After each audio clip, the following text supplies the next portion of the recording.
निवडणूक आयोगाच्या पत्रकार परिषदेनंतर काँग्रेसचे प्रदेशाध्यक्ष हर्षवर्धन सपकाळ यांनी जोरदार प्रत्युत्तर दिलंय।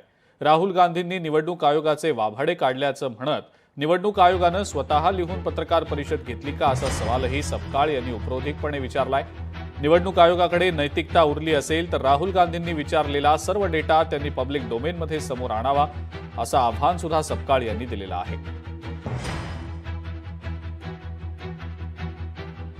आता त्यांना कळून चुकलेलं आहे की आता आपली काही खैर नाही आणि त्यांनी हे भीतीतून आणि वैफल्यातून विचारलेला उपस्थित केलेला हा मुद्दा आहे, हा प्रश्न आहे। ऑलरेडी राहुल गांधींनी डंके की चोट पर ठणकावून सगळ्या देशाला सांगितलेलं आहे। राहुल गांधींनी तुमचे सगळे जे लष्कर आहे ती वेशीवर टाकली, त्यांनी मुद्देसूद तुम्हाला प्रश्न विचारले, त्याचे उत्तर द्या मर्दासारखे।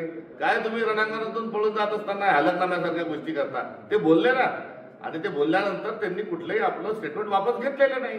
त्यामुळे आता तुम्ही हलकनाम्याचा मुद्दाच काही उपस्थित राहिला नाही।